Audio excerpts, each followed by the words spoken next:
It takes a lot, honestly, to step up and go through it.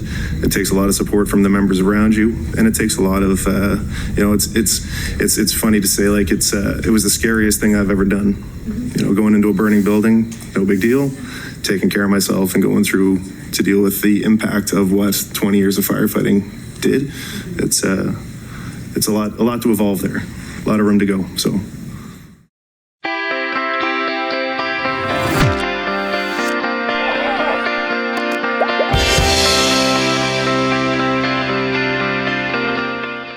Hi there and welcome back. My name is Sheldon McLeod, and this is the SaltWire Network, and this is my channel here, an opportunity for me to talk about important stories, issues that come up. In fact, this is, I won't say front page news, but it's certainly top of mind news today.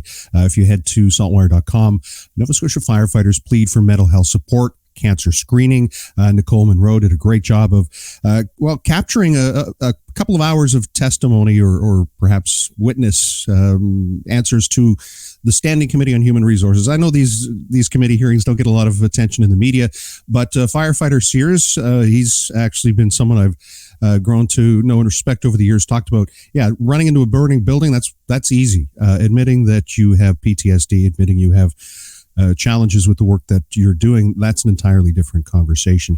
And March 1st is the anniversary of the expansion of presumptive cancer care in Nova Scotia. Went from 6 to, I believe, about 18. So we are leaders in that field as far as government leadership, but there are gaps or areas of concern. And one of the other witnesses was the president of the Fire Services Association of Nova Scotia. It's my first opportunity having a conversation with Chief Greg Jones, the chief of the Amherst Fire Service. Thank you very much, Chief, for joining me. I really appreciate this. No, thank you very much, Sheldon, and good morning.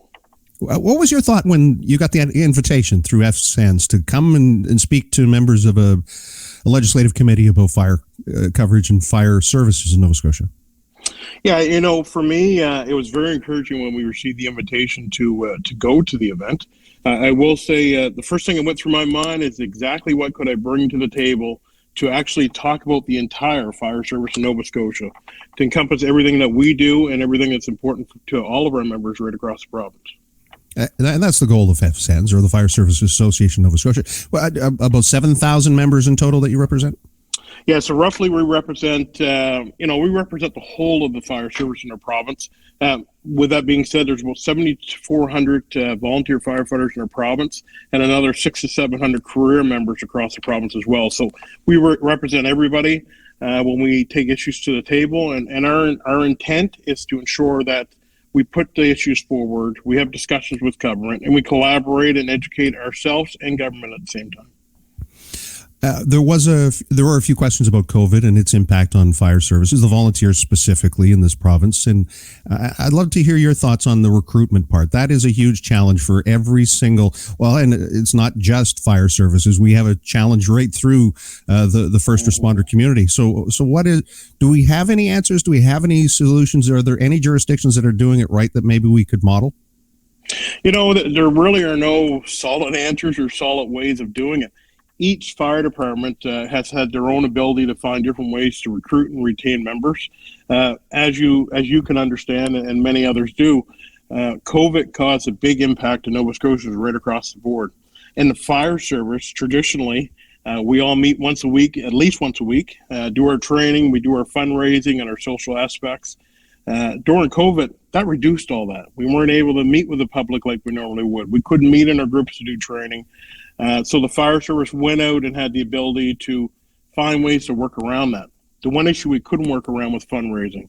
As you recall from my testimony yesterday, there was $10,000 given to each volunteer department by the province last year.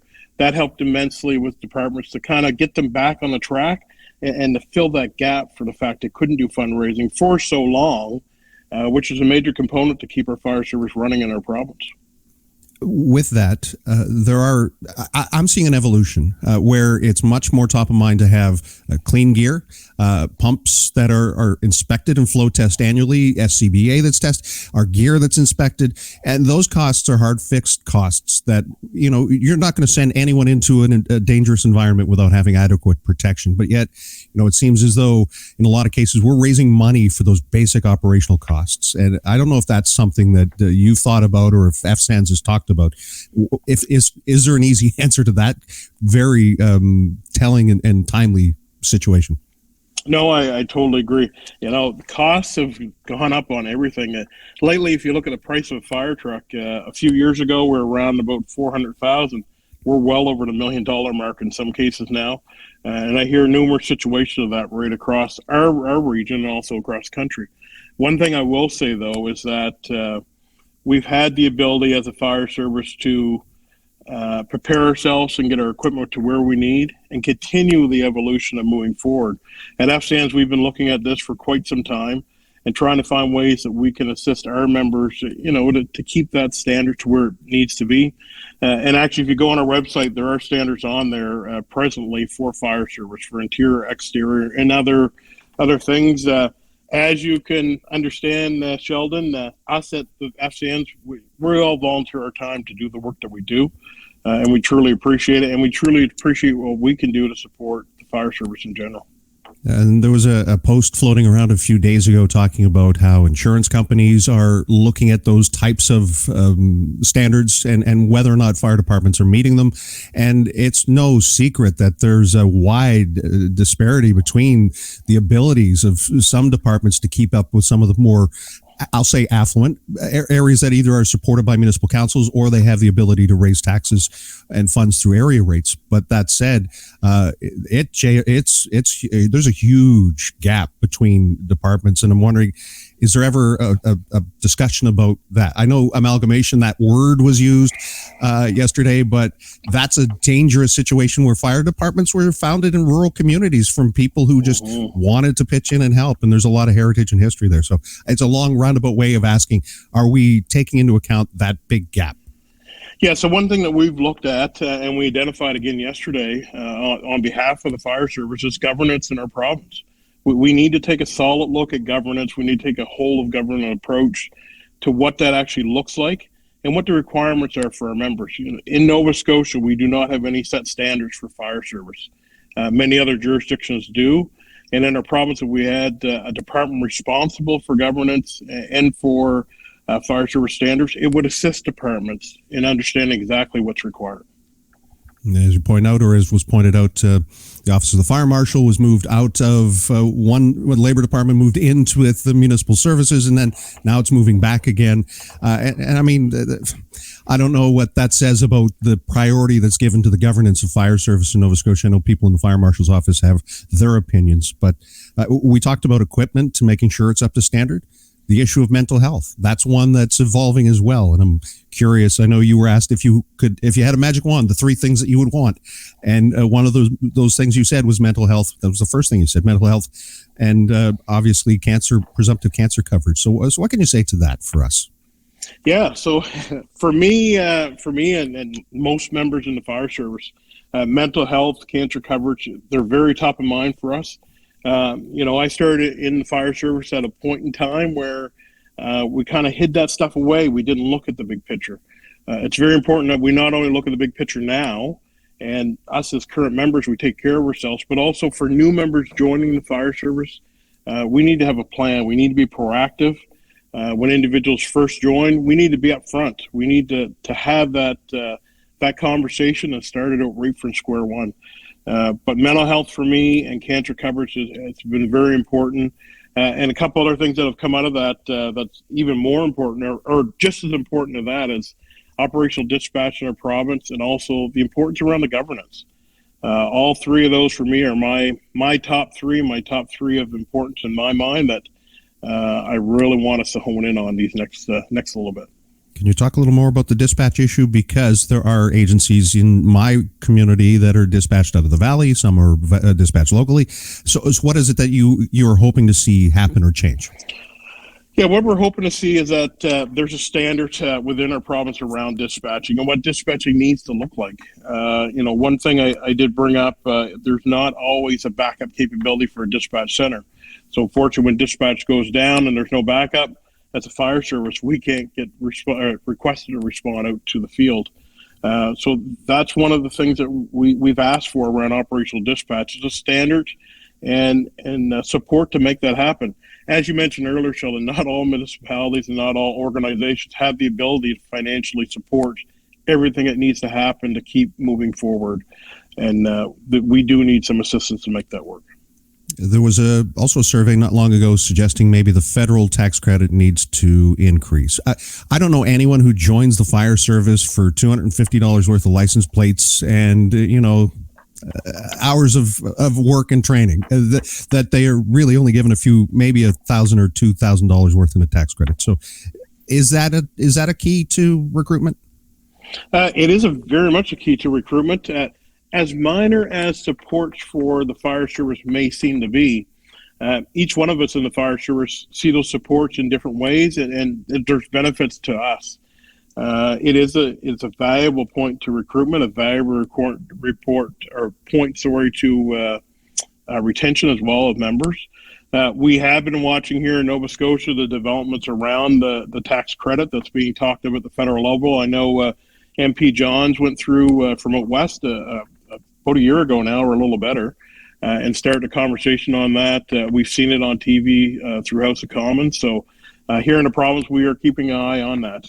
It does have a benefit to the fire service, and it does have a benefit to the retention of members going forward. And when we talk retention, I don't know what it looks like in your department, but we're all getting older, and it's more of a challenge these days to bring in younger, more fit, more capable people. And I don't know whether that's a product of more awareness of what it is that they have to go through, or some of the stories that are. And again, full credit to those firefighters and those first responders who have the courage to talk about their struggles. But I'm wondering if that's maybe causing people to open their eyes a little wider and not necessarily want to take on that role, especially in a volunteer environment. Yeah, you know what? That's a very valid point. In a volunteer environment, I can tell you that there have been issues across the province with retaining members.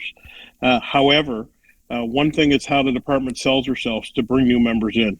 One thing that's really important for us to do is bring our members in, actually tell them what to expect, educate them on it, and then prepare them for what's within our organizations and how we function.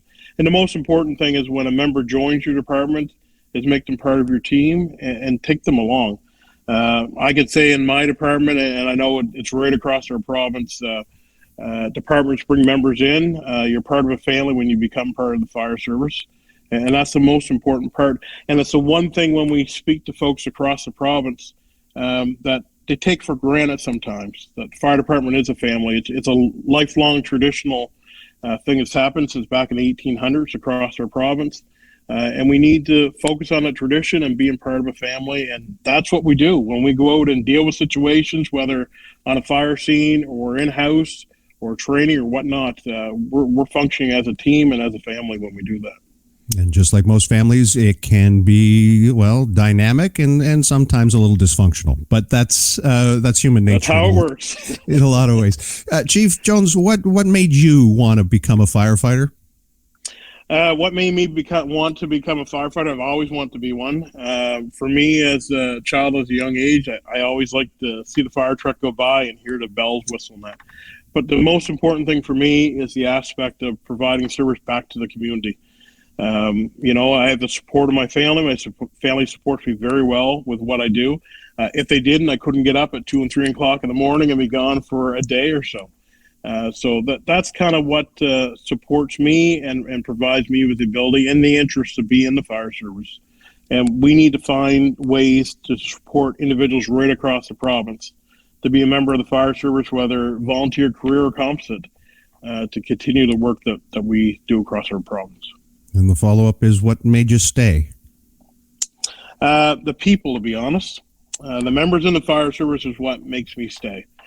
So each and every day when we deal with situations, whether it's on the fire ground or in training or a simple conversation or a conversation like we're having today, that's the stuff that makes me want to stay. It makes me want to be engaged in making changes for the fire service and finding ways to move us forward into the future. Anything else we should add here, Chief? Nothing I can think of. One thing I would say is thank you very much for the support of all of our members across the province, regardless if you're volunteer, career, or composite. Thank you for the work you do. Thank you for the service you provide to your fellow Nova Scotians. And thank you for bringing your message forward to us so we can take it forward to the government. And that's as good a recruitment pitch as I've ever heard. He is the president of the Fire Services Association Nova Scotia, the chief of the Amherst Fire Department, Greg Jones. Chief, again, all the best to you, and thank you for your service. Appreciate it. Thank you, Sheldon. Thank you for your service as well.